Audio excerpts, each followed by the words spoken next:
누군가 이유 없이 나를 싫어합니다. 그 사람 앞에 서면 이유 없는 냉소와 차가운 말투 혹은 말조차 건네지 않는 싸늘한 태도가 느껴지죠. 처음엔 그 사람의 기분이 잠깐 나빴던 것이라 생각했지만 시간이 지나도 변하지 않았습니다. 내가 뭘 잘못했나? 혹시 내 말에 기분이 상했던 걸까? 괜히 오해를 산 건 아닐까? 이런 생각들이 마음을 지배하면 괜찮던 하루도 흐려지기 시작합니다. 심지어 어떤 사람들은 상대가 자신을 싫어한다는 이유만으로 먼저 다가가 사과를 하기도 합니다. 그게 관계를 지키는 일이라 믿기 때문입니다. 하지만 부처님의 가르침은 이와 조금 다릅니다. 상대의 분노는 그 사람의 업보요. 내가 짊어질 짐이 아니다. 우리는 너무 자주, 너무 쉽게 타인의 감정에 책임을 지려고 합니다. 상대가 날 싫어하면 내 탓이라 여기고 설명하고 해명하고 심지어 사과까지 합니다. 그러나 생각해 봅시다. 정말 내가 잘못했기 때문일까요? 그 사람이 내 존재 자체를 불편해하는 이유는 오히려 그 사람 안에 있는 문제는 아닐까요? 불교에서는 타인의 감정조차도 업식이라 합니다. 그가 살아오며 쌓아온 생각의 습관, 마음의 찌꺼기, 그리고 처리되지 않은 고통의 잔재들이 미움이라는 감정으로 흘러나오는 것입니다. 그 감정이 나를 향했다 하여 반드시 내가 잘못했다는 뜻은 아닙니다. 사실 우리는 살아가면서 수많은 관계의 파도에 휩쓸립니다. 가족, 이웃, 친구, 사회의 다양한 만남 속에서 누군가는 나를 좋아하고 누군가는 이유 없이 거리를 둡니다. 특히 나이가 들수록 사회적 역할이 줄고 인간관계가 좁아지면서 타인의 감정 변화에 더 민감해지고 작은 오해에도 마음이 쉽게 흔들리곤 합니다. 어떤 날은 평소 잘 지내던 이가 갑자기 차갑게 대할 때 내가 뭘 잘못했나? 라는 생각이 머릿속을 떠나지 않습니다. 심지어 상대의 표정 하나, 말투 하나에 온종일 기분이 가라앉고 괜히 내 행동을 되짚으며 자책하게 됩니다. 이런 상황이 반복되면 나도 모르게 관계의 짐을 점점 더 무겁게 짊어지게 됩니다. 내가 더 잘해야 하나? 혹시라도 오해를 풀어야 할까? 심지어는 먼저 다가가 사과하거나 억지로 친절을 베풀며 상대의 기분을 맞추려 애쓰게 됩니다. 하지만 정말 그게 내 몫일까요? 모든 인간관계의 불편함과 갈등이 내 책임만은 아닙니다. 상대의 감정은 그 사람이 살아온 인연, 그 안에 쌓인 업식, 그리고 미처 풀지 못한 아픔에서 비롯된 것일 수 있습니다. 불교의 가르침은 내가 짊어질 짐과 그렇지 않은 짐을 구분하는 지혜를 강조합니다. 누군가의 미움이 나를 향해 왔을 때 그것이 정말 내 탓인지 아니면 상대의 내면에서 비롯된 것인지 한 번 더 돌아보는 여유가 필요합니다. 부처님은 말씀하셨습니다. 남이 나를 미워할 때 나까지 미워하지 말라. 그 미움은 그 사람의 고통이다. 그렇기에 우리가 해야 할 일은 단 하나입니다. 지켜보되 휘둘리지 않는 것, 침묵하되 흔들리지 않는 것. 우리는 누구도 바꿀 수 없습니다. 하지만 나를 지킬 수는 있습니다. 누군가 나를 싫어할 때 억지로 잘 보이려 하지 마세요. 억지로 이해받으려 하지 마세요. 그 감정이 어디서 왔는지조차 모른 채 내가 사과하는 순간 그 미움은 내 책임이 되어버립니다. 그리고 그 순간부터 당신의 마음은 조금씩 무너지기 시작합니다. 그러니 기억하세요. 말하지 마세요. 그 침묵이 당신을 지킵니다. 이제부터 그 상황에서 우리는 어떻게 해야 할까요? 어느 날 부처님이 제자들과 숲길을 걷고 계셨습니다. 그때 제자 중 한 명이 조심스럽게 입을 열었습니다. 스승님, 저는 이유 없이 저를 싫어하는 사람이 있습니다. 악한 말도 하지 않았고 해를 끼친 적도 없는데 그 사람은 저를 보면 눈길을 피하고 차갑게 대하며 뒷담화까지 합니다. 처음엔 제 탓인가 싶어. 내가 뭘 잘못했나? 혹시 내 말에 기분이 상했던 걸까? 이런 생각에 마음이 무거워집니다. 그럴 때 저는 그 사람을 피해야 할까요? 아니면 저도 똑같이 대해야 할까요? 부처님께서는 걸음을 멈추고 숲의 바람 소리를 잠시 들으셨습니다. 그리고 조용히 말씀하셨습니다. 아난다야, 누가 너를 이유 없이 싫어한다면 그것은 내 탓이 아니다. 그 사람이 자기 마음의 고통을 너에게 던지고 있는 것이다. 사람의 마음에는 맑은 물도 있지만 탁한 물도 있다. 그 탁함이 넘칠 때 자기 안을 돌아보는 대신 누군가에게 화살을 던진다. 그 화살이 하필 너에게 꽂혔을 뿐이다. 제자는 고개를 끄덕이며 다시 물었습니다. 스승님, 그럼 저는 어떻게 해야 합니까? 그 사람을 멀리해야 합니까? 부처님은 조용히 미소 지으시며 답하셨습니다. 피하지 말아라.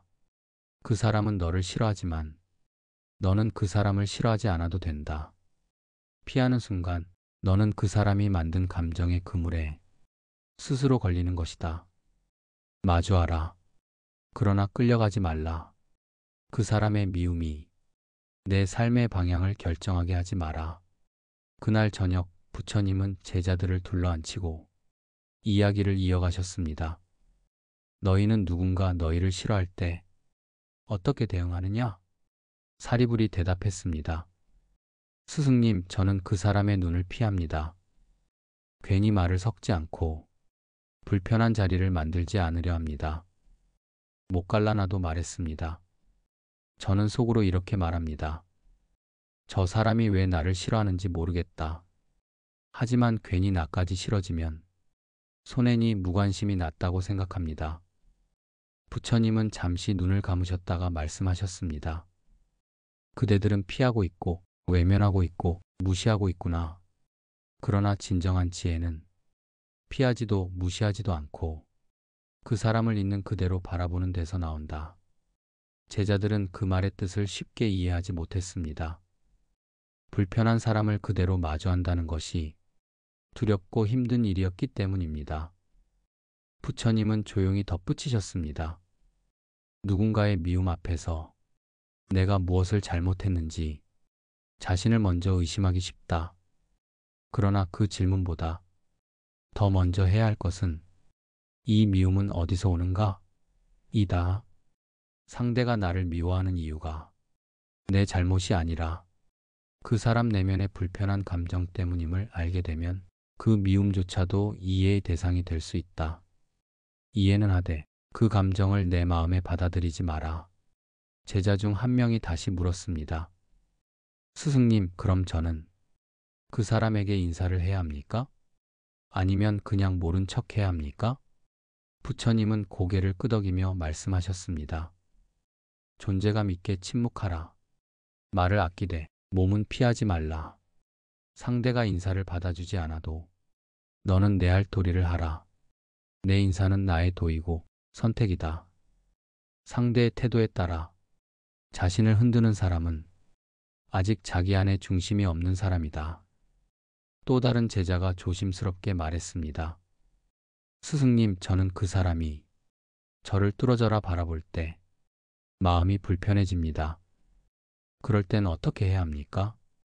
부처님은 잠시 미소를 머금고 답하셨습니다.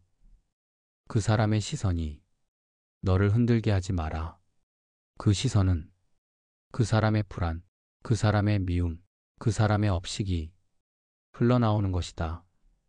너는 그저 내 마음의 중심을 지키고 흔들리지 마라. 부처님은 마지막으로 이렇게 말씀하셨습니다.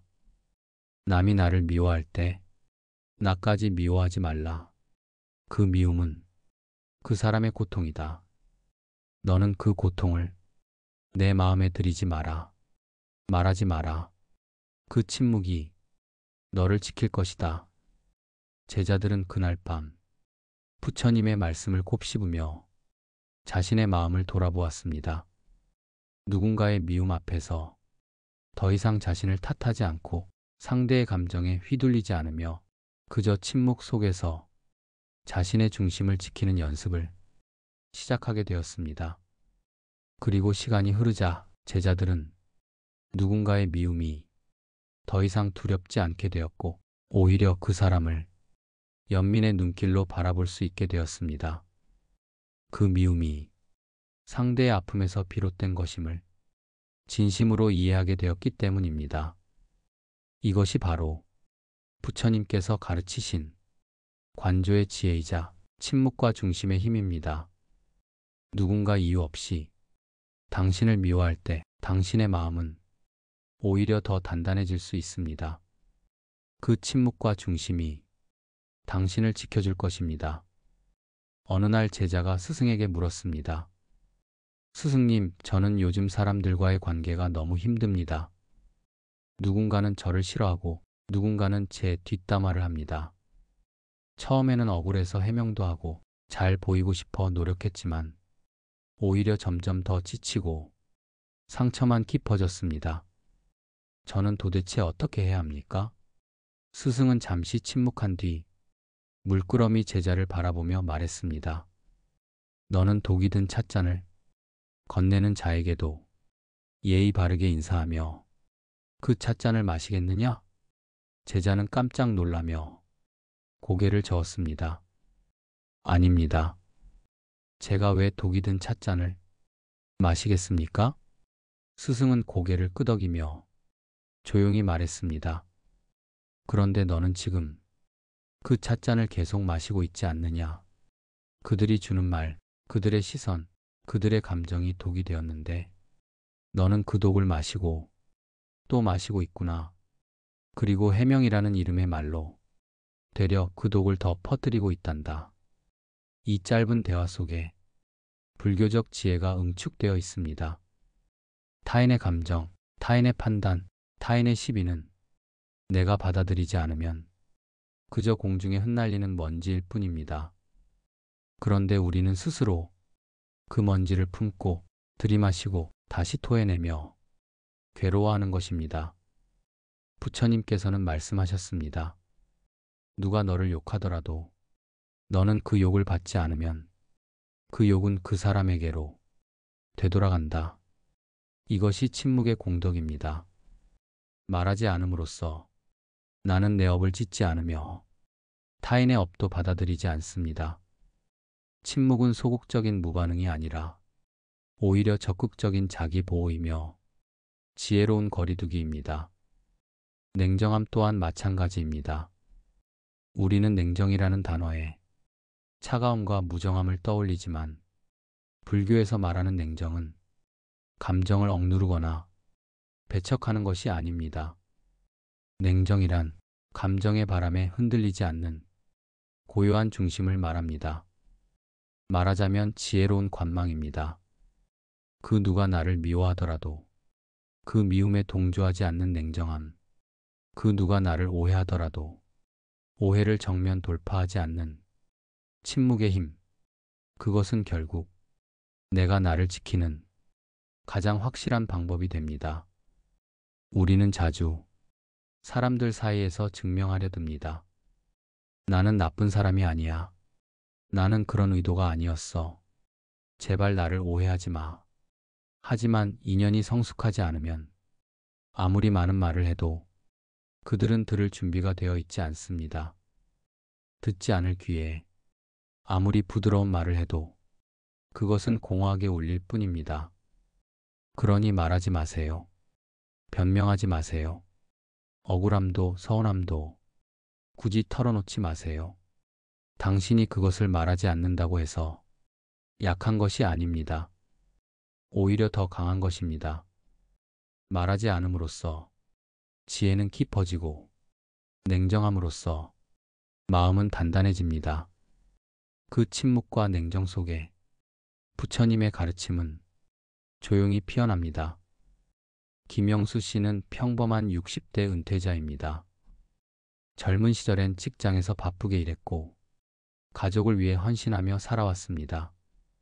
은퇴 후에는 복지관 자원봉사도 하고 동네 친구들과 취미 모임도 즐겼습니다.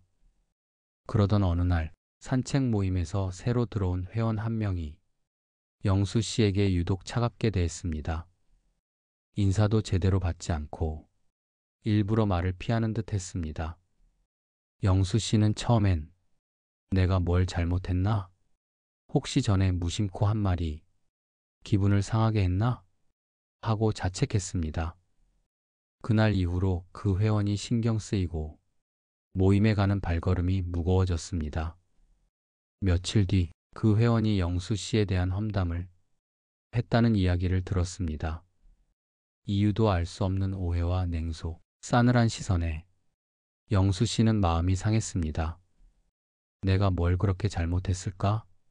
괜히 오해를 산 건 아닐까? 이런 생각에 밤잠을 설쳤습니다. 하지만 그는 곰곰이 생각했습니다. 정말 내가 잘못한 게 있을까? 아니면 저 사람의 마음에 쌓인 감정이 나에게 흘러온 걸까?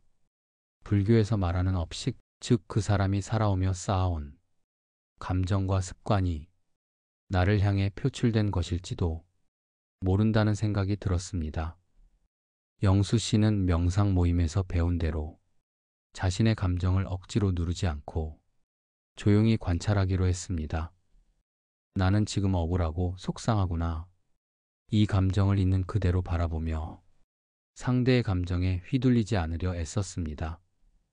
며칠 후 또 한 번 모임에서 그 회원이 차가운 태도를 보였지만 영수 씨는 일부러 다가가 인사를 건넸습니다. 상대가 무시하듯 지나쳤지만 저 사람의 미움은 저 사람의 고통일 뿐 내 책임이 아니라라고 마음속으로 되뇌었습니다. 억지로 해명하거나 잘 보이려 애쓰지 않고 침묵 속에서 자신의 중심을 지키기로 했습니다. 이후로도 그 회원의 태도는 크게 달라지지 않았지만 영수 씨의 마음은 점차 평온해졌습니다. 내가 할 수 있는 일은 내 마음을 지키는 것, 그리고 상대를 미워하지 않는 것뿐이다. 이런 다짐을 하면서 점점 상대의 차가움에 덜 흔들리게 되었습니다. 어느 날 다른 회원이 영수 씨에게 물었습니다. 그분이 왜 그렇게 굴어도 영수 형은 화내거나 맞서지 않으세요? 영수 씨는 미소를 짓고 답했습니다. 누군가 나를 미워할 때 나까지 미워하면 내 마음만 더 힘들어지잖아. 그냥 그 사람의 고통이라고 생각해. 내가 할 일은 내 마음을 지키는 거지. 이후로 영수 씨는 모임에서 더 편안하게 사람들을 대할 수 있었습니다. 상대의 감정에 휘둘리지 않고 자신의 중심을 지키는 법을 조금씩 익혀갔습니다. 가끔은 여전히 마음이 흔들릴 때도 있었지만 그럴 때마다 명상에서 배운 대로 지켜보되 휘둘리지 않는 것, 침묵하되 흔들리지 않는 것을 실천했습니다. 이 경험을 통해 영수 씨는 깨달았습니다. 세상에는 나를 이유 없이 싫어하는 사람도 있고 내 마음을 오해하는 사람도 있다. 하지만 그 모든 감정에 내가 책임질 필요는 없다. 내가 할 수 있는 건 내 마음을 평온하게 지키는 것뿐이다. 불교의 가르침처럼 상대의 감정에 휘둘리지 않고 내 마음의 중심을 지키는 삶, 그것이야말로 일상 속에서 실천할 수 있는 진짜 수행임을 영수 씨는 조용히 체험하고 있습니다. 이처럼 평범한 일상 속에서도 누군가의 미움이나 오해 앞에서 억지로 해명하거나 상대의 감정에 휘둘리지 않고 침묵과 냉정함으로 나를 지키는 것, 그것이 바로 현대를 사는 우리 모두에게 필요한 마음의 수행이 아닐까요? 이정희 씨는 50대 후반 주부입니다. 평생 가족을 위해 헌신했습니다. 이제는 자녀도 독립했고 남편도 정년을 맞이했습니다. 집이 한산해지고 조용해졌습니다. 시간은 많지만 허전했습니다.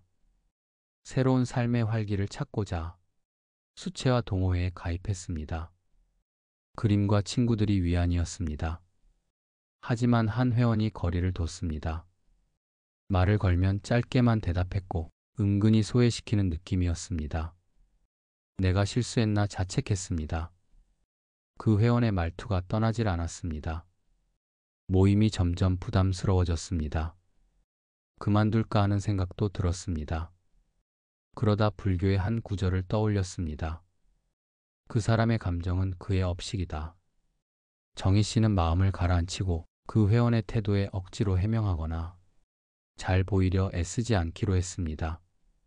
대신 자신이 할 수 있는 만큼만 예의를 지키고 모임의 다른 회원들과는 평소처럼 밝게 지내기로 마음먹었습니다. 그림을 그릴 때면 나는 지금 이 순간에 집중하자고 다짐하며 잡념이 떠오를 때마다 숨을 고르고 붓을 들었습니다. 어느 날 동호회에서 소규모 전시회를 준비하게 되었습니다. 모두가 각자 작품을 내기로 했고 정희 씨 역시 조심스럽게 자신의 그림을 출품했습니다. 그 회원은 여전히 차갑게 대했지만 다른 회원들은 정희 씨의 그림을 칭찬하며 응원해 주었습니다. 정희 씨는 그 순간 나를 미워하는 사람이 있어도 내 삶의 가치는 변하지 않는다는 사실을 새삼 깨달았습니다. 전시회가 끝난 뒤 한 회원이 정희 씨에게 다가와 말했습니다. 정희 씨 항상 밝게 인사해주고 힘든 내색 안 해줘서 고마워요. 덕분에 저도 용기가 나요. 이 말을 들은 정희 씨는 마음이 한결 가벼워졌습니다. 누군가의 미움에 휘둘리지 않고 내 마음의 중심을 지키는 것. 그게 나뿐만 아니라 다른 사람에게도 힘이 될 수 있구나. 그 후로도 그 회원의 태도는 크게 달라지지 않았습니다. 하지만 정희 씨는 더 이상 그 일에 마음을 빼앗기지 않았습니다. 오히려 그림을 그리는 시간, 동호회에서의 소소한 대화, 자신만의 산책 시간에 더 집중하게 되었습니다. 가끔은 여전히 마음이 흔들릴 때가 있었지만 그럴 때마다 정희 씨는 조용히 숨을 고르고 나는 내 마음을 지키는 연습을 하고 있다고 스스로를 다독였습니다. 정희 씨는 이 경험을 통해 누군가의 미움이나 오해는 내 삶의 전부가 아니다. 내가 할 수 있는 일은 내 마음을 평온하게 지키는 것, 그리고 나를 소중히 여기는 것뿐이다. 라는 소중한 깨달음을 얻었습니다. 불교의 가르침처럼 타인의 감정에 휘둘리지 않고 내 마음의 중심을 지키는 삶, 그것이야말로 일상 속에서 누구나 실천할 수 있는 진짜 수행임을 정희 씨는 조용히 체험하고 있습니다. 이처럼 평범한 일상 속에서도 누군가의 미움이나 오해 앞에서 억지로 해명하거나 상대의 감정에 휘둘리지 않고 침묵과 냉정함으로 나를 지키는 것. 그것이 바로 현대를 사는 우리 모두에게 필요한 마음의 수행이 아닐까요? 살다 보면 이유 없는 미움이나 오해, 그리고 설명할 수 없는 사람 사이의 벽을 누구나 한 번쯤은 마주하게 됩니다. 특히 은퇴 이후 사회적 역할이 줄어들고 인간관계의 폭이 좁아질수록 타인의 시선이나 감정에 더 민감해지고 때로는 작은 오해에도 마음이 크게 흔들릴 수 있습니다. 하지만 상대의 감정에 휘둘리지 않고 내 마음의 중심을 지키는 태도는 나이가 들수록 더욱 소중한 삶의 지혜가 됩니다. 우리는 흔히 좋은 관계를 맺으려면 내가 더 노력해야 한다. 상대가 나를 싫어하면 내가 뭔가 잘못한 것이라고 생각합니다. 그래서 해명하고 사과하고 억지로라도 잘 보이려 애쓰곤 하지요. 하지만 불교의 가르침은 다릅니다. 상대의 감정은 그 사람의 업식에서 비롯된 것일 뿐 내가 짊어질 짐이 아니라는 사실을 잊지 말아야 합니다. 누군가의 미움이 나를 향해 올 때 그 감정의 뿌리가 어디에 있는지, 정말 내가 책임져야 할 일인지 한 번 더 돌아보는 지혜가 필요합니다. 부처님께서 말씀하신 침묵과 냉정함은 결코 소극적이거나 무기력한 태도가 아닙니다. 오히려 내 마음을 보호하고 상대의 감정에 휘둘리지 않으면서도 관계의 최소한의 예의와 따뜻함을 지키는 적극적인 선택입니다. 지켜보되 휘둘리지 않는 것, 침묵하되 흔들리지 않는 것. 이 마음의 자세는 불교에서 말하는 지영일치의 한 예이기도 합니다. 내가 처한 상황과 내 마음의 상태가 조화를 이루며 억지로 바꾸려 하지 않고 있는 그대로를 받아들이는 태도 말입니다. 또한 이 이야기들은 역경이 번영으로 바뀌는 불교적 지혜와도 맞닿아 있습니다. 처음에는 억울함과 외로움, 오해로 인해 마음이 힘들었지만 그 과정을 통해 오히려 더 단단해지고 자기 자신을 더 깊이 이해하게 되었기 때문입니다. 상대의 미움이나 오해가 내 삶을 무너뜨리는 것이 아니라 오히려 내 마음을 성장시키는 계기가 될 수 있다는 사실. 이것이 바로 역경을 번영으로 바꾸는 삶의 힘입니다. 정서적 웰빙이란 외부의 조건이나 타인의 평가에 따라 흔들리지 않고 내 안의 평온을 지켜내는 힘에서 비롯됩니다. 누군가의 미움 앞에서 억지로 해명하거나 내 탓이라 자책하지 않고 그저 내 마음을 따뜻하게 바라보며 침묵할 수 있을 때 우리는 비로소 진짜 자유와 평화를 경험할 수 있습니다.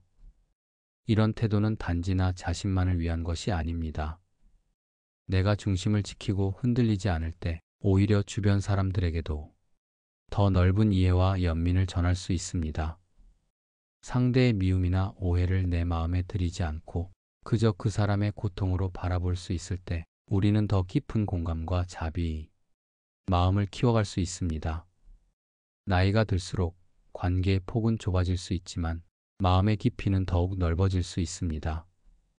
침묵과 냉정함, 그리고 내 마음의 중심을 지키는 연습, 이것이야말로 인생 후반부에 우리가 꼭 익혀야 할 삶의 기술이 아닐까요? 더 나아가 이러한 마음의 태도는 일상의 작은 습관에서부터 시작될 수 있습니다. 아침마다 오늘의 다짐을 적고 하루의 의도를 스스로에게 새기는 것만으로도 내 마음의 중심을 단단히 세울 수 있습니다. 마음 챙김 명상, 짧은 산책, 작은 선행, 이런 일상의 실천들이 쌓여 타인의 감정에 흔들리지 않는 평온한 마음을 만들어줍니다. 혹시 지금 누군가의 미움이나 오해로 인해 마음이 무겁고 관계가 힘들게 느껴진다면 위 이야기들을 떠올려 보세요. 내가 할 수 있는 일은 내 마음을 지키는 것, 그리고 상대를 미워하지 않는 것뿐임을 기억하세요. 침묵은 도피가 아니라 나를 지키는 방패입니다. 냉정함은 차가움이 아니라 내 마음을 따뜻하게 보호하는 연민의 힘입니다. 그리고 그 힘은 시간이 지날수록 더 단단해지고 당신의 삶을 더욱 평온하고 자유롭게 만들어줄 것입니다. 오늘도 누군가의 감정에 휘둘리지 않고 내 마음의 중심을 지키며 살아가시길 바랍니다. 그 중심에서 피어나는 평온과 자비가 당신의 하루를 더욱 따뜻하게 밝혀주길 진심으로 기원합니다. 감사합니다.